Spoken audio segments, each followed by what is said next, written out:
Before you plan another week, month, goal, whatever, I need you to stop doing these three things.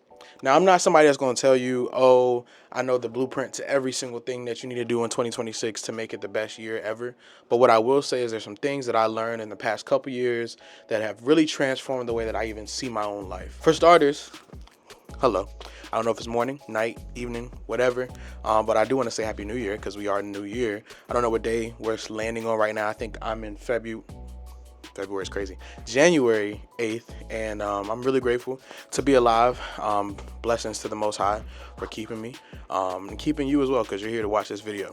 Today, we're going to break down three things that I believe are essential to not do in 2026 in order to see some progress in the year. I think a lot of people at this point are trying to make goals and resolutions and things, and that's cool and all, but I think we fall short if we don't take advantage of strategies and advice that people around us are giving. So hopefully this helps you. The first thing that you need to stop doing is stop maxing out your capacity. The problem that I have run into personally over time is that I have said yes to a lot of different things. If you are creative out there, shout out to my creatives in the streets. You know that as a creative, you are someone that probably enjoys creating.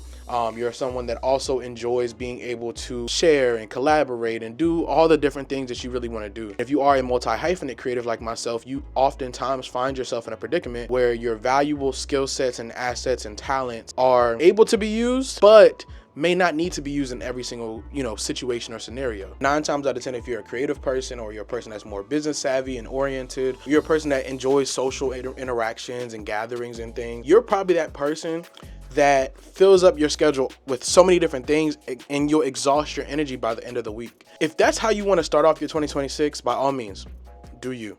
But if you really want to be successful, if you really want to see successful results in the goals and the things that you're trying to achieve, you can't max out your capacity. It makes no sense, right? It's basically like saying yes to every single thing, every single function, every single opportunity, every single creative collaboration in the first month of the year. That's crazy. You're maxing out your capacity. You're genuinely saying, I don't have a true vision and desire for what I want my year to look like, so I'm going to take on and say yes to every single thing that comes towards me. And maybe that strategy works for you. Maybe it's the best thing for you, and by all means, do your own thing. But what I would say is you really want to be very careful with the things that you're putting on your plate, right? Take your time. Don't burn out. It's not necessary. The one thing I will say that I have really worked on in my own life is that I have chosen things to really ground me in sustainability more than anything. A lot of people will say, oh, be productive, overly productive even, get into the grind and do all these different things. And that's cool for those people. For me, sustainability works way better because I end up leaving interactions, finishing projects, doing different things without exhausting so much of my energy. Now, that's not going to say that my social battery doesn't get low. Quite frankly, it gets low. I'm probably low right now. But what I will say is I've learned that a lot of the things that I do want to accomplish and have set out to accomplish are way more attainable when I have a little bit of reservation, boundaries. When I say no to some things, yes to other things, but I really just understand what capacity do I have this week, today. We always try to plan far, months, years ahead, but it's like, bro, if you don't know what you're trying to do today, if you don't know how you're on top of the things that you want to be on top of today, if you don't have a plan, if you don't have a vision, if you don't have a thing to look forward to, it's not going to work. The second thing that we're going to go into is that you should not over plan. It's very in alignment with what we just talked about. If you're over planning your year, you're already off to the wrong foot. I'll just say it like that. I'm not going to tell you that you're not going to succeed what you're trying to do, but the problem is that if you put so many things on your calendar, on your planner, on your score sheet, whatever, you're genuinely going to overwhelm yourself mentally before you could even achieve the things that you're trying to achieve. If you weren't already going to the gym in December and November consistently the way that you say that you want to be consistent in January, why would you expect anything to be different? And it's not to say that you can't progress in a positive direction, but if you set yourself up for failure by saying, yeah, we're going to go to the gym every single day, every single week, do it like this, and this is not what your normal routine looked like before, for one, you're kind of tying back into the first thing that we talked about, which is maxing out your capacity. But the second thing of being an over planner, it's not necessary. We don't have to sit here and plan our year to the T. We don't have to plan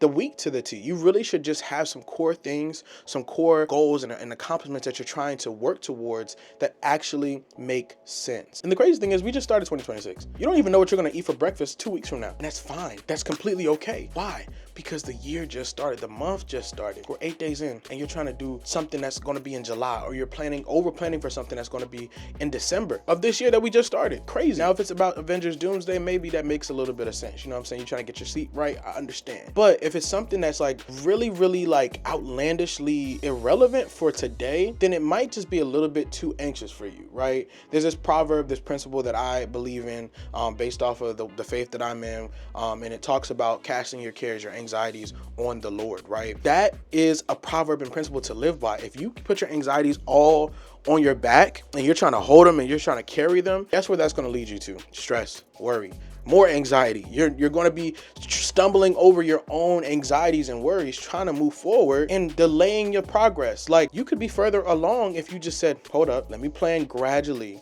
Let me take it quarter by quarter instead of taking it year by year. Make sense? And we'll talk about that in another video, because there are ways to plan quarter by quarter that make sense. Something that's attainable, sustainable, and not going to burn you out so quickly. And the last thing I think that you probably should do, it's not mandatory. None of these are really mandatory, but I believe that these things are really, really valuable. You really should start ending your months in reflection. Now, if you aren't already doing this thing, then stop not doing it, right? Get into it. Plan out some time. It could be at the very end of the month. It could be closer to the end of the month, whatever works for your schedule. Plan some time to reflect. What in the month actually went on? What did I do? What did I accomplish, right? How did things work? Did I set some goals? I set some targets in play, and I don't know if they really worked out. Let's see what happened, right? I'm working on this savings goal, and so I said every day I'm gonna save $2, or every week I'm gonna save $15, or whatever the case may be. And I know that that's the goal. So when it comes to, let's say we're just in January, because we are here, January 30th, before the 31st, you look, you reflect, oh, I don't have as much as I thought. Okay, so this didn't necessarily work at the target that I was looking for. Okay, I'm not going to beat myself up over it. Maybe this week we had a slow month. Maybe I had a couple other bills I had to take care of. Christmas was just here, so maybe I was paying back some debts. Whatever the case may be, right? Whatever goals, whatever things you're trying to align towards, you take that time to reflect, and I promise you, you will have so much more peace moving forward into the next month, because guess what? You knew what worked here and what didn't work here, and now you can say, okay, let me make this change. Let me adjust a little bit, right? Maybe my savings goal is a little bit too unattainable right now because I just don't have as much money flowing in as I like to. So I'm going to change it to a little bit less so that I can maximize the success that I'm trying to achieve. Guess what that's going to do for you? Dopamine up through the roof. Serotonin up through the roof. Because guess what? When February, I'm about to say 30th, but there's no 30th of February. When February 28th comes around and you see and you're like, oh, I hit the goal. Why? Because it was more attainable. It was something that was reasonable. And I learned from January. I didn't have a failure in January per se. I just learned from what I experienced in January to be able to say February can be more successful. And guess what? February has less days of the month. So you achieved it quicker in more time. Guess what it also did for you? It prepared you for the next thing that you're trying to achieve. It don't even have to be about money. It could be about your spiritual growth. Maybe you want to read the Bible more. Maybe you want to dive deeper into some dedicated time of just, being by yourself, meditating, praying, whatever it is. Maybe that's what the thing that you want to do. And maybe January just looks like a hard month because you had a hard time stabilizing and getting the foundation right. But when you took that time to reflect, you got to see, okay, well, what was not working? What was I doing? What was distracting me from being able to get that goal, to hit that target? Cool. February is right here, bro. Let's lock in. Let's see. Okay, so let me adjust because I was over here and I realized social media was doing it. Oh, and it really wasn't even social media. It was TikTok. I was on TikTok too much scrolling. So let me just screen time down. You got to know your limits. You got to figure that out. But that only happens when you reflect. And we're not going to dive too much deeper into that because I could be here all day talking about this. But that's really what it takes. So number one, don't max out your capacity. Number two, you cannot overplan your year. You're setting yourself up for failure, baby. I'm just gonna be real with you. You're setting yourself up for failure. And then number three, you really should take some time to reflect over the month. It's important. It's vital. These things are very vital for your success. And I believe, honestly, if you begin to implement these things gradually into your life, you will see some really, really rapid results, especially for 2026. We just started the year. You have plenty of time. You have ample opportunity. We just started the month, so we're not even fully through the month, halfway through the month yet. So technically, you still got about 12 months to really achieve the goals that you're trying to accomplish. Take your time, pace yourself, and take advantage of the things that are in front of you, right? Don't overwhelm yourself. There's no need. You got this. You can do this.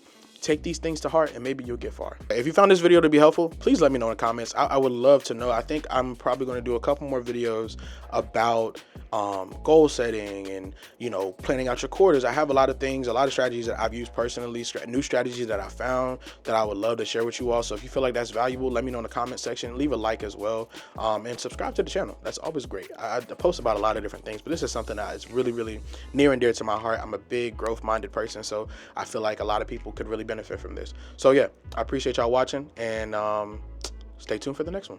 All right, peace.